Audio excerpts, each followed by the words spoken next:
प्यार से कहना धन निरंकार जी। बार बार ध्यान दिला रहे हैं संत कि एक जो डर होते हैं अंदर से, जो एक निकलते हैं, उससे भ्रम भी बनते हैं और फिर वो भ्रम किस तरह एक शांत हो पाते हैं, वो सिर्फ और सिर्फ ब्रह्म ज्ञान से हो पाते हैं।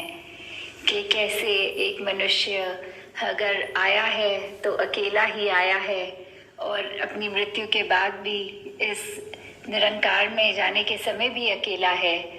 तो बस ये जो बीच का पैच जिंदगी है, इसमें रिश्तेदार मिल जाते हैं, दोस्त मिल जाते हैं, तो वो एक साथ जब लगता है कि है किसी का, तो फिर वो भय मन में भी आता है कि अब अगर ये साथ छूट गया तो फिर मन में डर आ रहा है। पर साथ ही अगर हम इसको इस तरह देखें कि मन में ये बात आनी कि सबका साथ है, पर ये सब लोग जो इस संसार में हैं संगी साथी, ये तो फिर एक माया का रूप ही हैं जिन्होंने कभी ना कभी हाथ छोड़ ही देना है। तो कैसे हमें अपने मन को भी उस तरह पूरा पक्का बनाना है कि आज के जनरेशन में ये देखा गया है कि मोनोफोबिया टर्म भी बहुत आ रही है कि अकेले रहने का डर, खास करके जो यूथ हैं कि कुछ दिन अकेले रहना पड़ता है और अगर कोई इंटरनेट नहीं, कोई गैजेट नहीं, तो वो बहुत ही अपने आप को बेचैन फील करते हैं। और साथ ही एक वो जो टर्म है पोमो, फियर ऑफ मिसिंग आउट, कि कैसे लगता है कि हमारी लाइफ के अलावा हर एक के लाइफ में इतना इंटरेस्टिंग कुछ हो रहा है। लगता है ओ कोई नए आर्टिस्ट ने कोई गाना निकाला, मैंने अभी तक नहीं देखा, उसके इतने व्यूज हो गए हैं, तो मन की बेचैनी आनी। या कोई नई मूवी आ रही है, उसका ट्रेलर निकल गया है, मेरे सब दोस्तों ने देख लिया है। तो ऐसे छोटी छोटी चीजें जो आजकल ऐसे लगता है कि किसी की जिंदगी में हमसे ज्यादा कुछ इंटरेस्टिंग हो रहा है। पर बात तो वही है, जिंदगी सबकी उसी पे आधारित अगर रखें इस निरंकार पे, तो कितनी स्थिर होगी। नहीं तो हाल हमारा भी वैसा कि एक कहानी है जो बंदर मटके में पानी भरा हुआ था और झांक के देख रहा था नीचे मटके में, तो एक पेड़ पे लटके अंगूर उसको दिख रहे थे और उसको लग रहा था कि ये मटके के अंदर पड़े हैं। वो कभी अपना हाथ डाले, कभी अपना मुंह अंदर डाले, पर वो अंगूर उसके हाथ नहीं लग रहे थे। तो कैसे ये बस एक रिफ्लेक्शन थी जो ऊपर अंगूर की, जो उसके उस गमले में आ रही थी, पर ये इल्यूजन ये उसको इतना भ्रमित कर रही थी कि उसने वो मटके के अंदर दिखने वाले अंगूर को असली अंगूर माना और ऊपर देखकर पेड़ की ओर देखा तक नहीं कि वो असली तो वो है, सच्चाई तो वो है। तो कहीं हमारा हाल भी ऐसा नहीं हो रहा कि इस निरंकार को जानने के बाद, ब्रह्म ज्ञान लेने के बाद भी हम ऐसे छोटे छोटे इल्यूजन्स, डर, ऐसे भ्रमों में अटक गए हैं, अपने आप को फंसा के रखा है कि बिल्कुल चैन नहीं है, वो स्थिरता नहीं है, वो हमेशा एक बेचैनी सी रहनी कि हम अपने जीवन में बहुत मिस कर रहे हैं करना, ये ऐसा भी कर ले, वैसा भी कर ले, भाग दौड़ की दुनिया बना ली है हमने अपनी जैसी। तो किस तरह हम अपने आप को ऐसा बना लें कि ये जो निराकार है उस पे आधार कर रखे, अपना विश्वास रखे, फिर सुमिरन से भी एक बहुत ही शांति, एक स्थिरता आएगी, दौलत बढ़ेगी।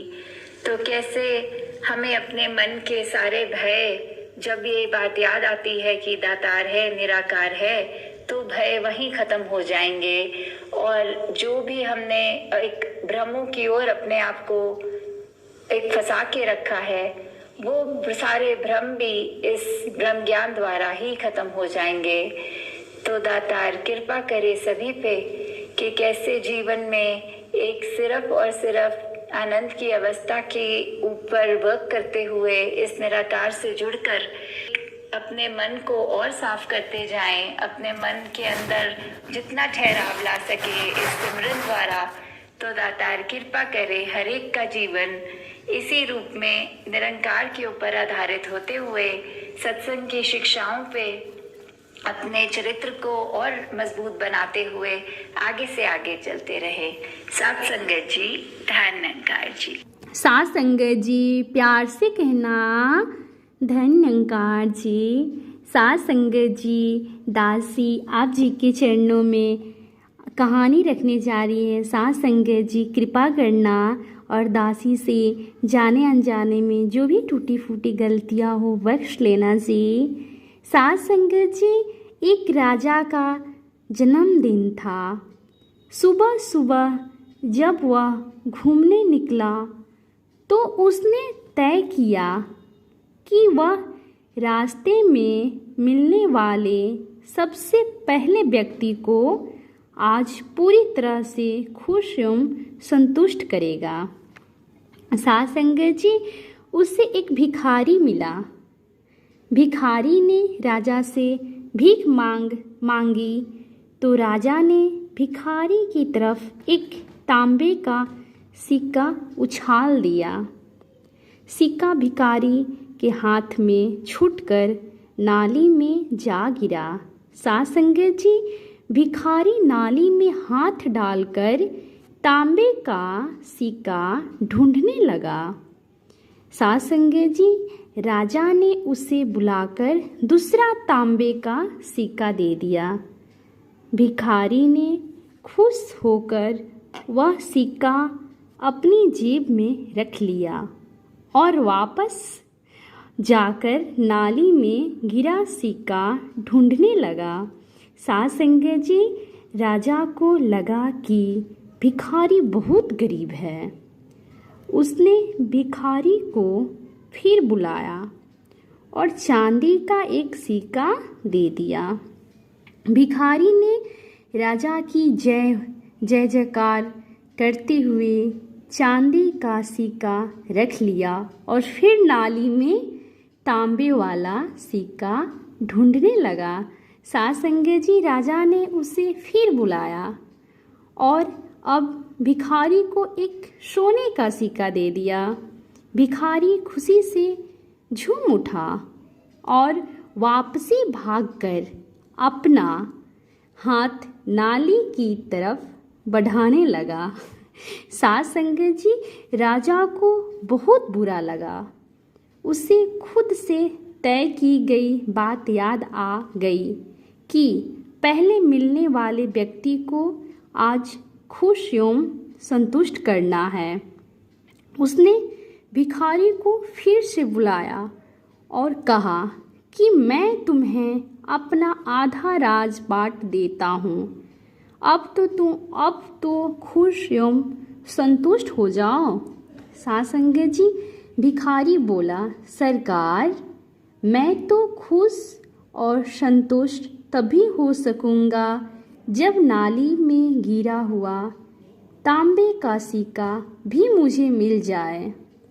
हमारा हाल भी उस भिखारी जैसा ही है। साथ संगत जी, हमें परमात्मा ने मानव रूपी अनमोल खजाना दिया है और हम उसे भूलकर संसार रूपी नाली में तांबे के सिक्के निकालने के लिए जीवन गंवाते जा रहे हैं। साथ संगत जी, इस अनमोल मानव जीवन का हम सही इस्तेमाल करें, हमारा जीवन धन्य हो जाएगा।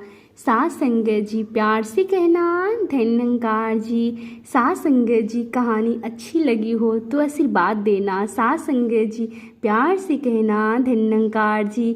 माता जी जैसी चाहे वैसी ज़िंदगी मेरा भी बन जाए और आप सभी संतों को। साथ संगत जी, प्यार से कहना धन्यकार जी।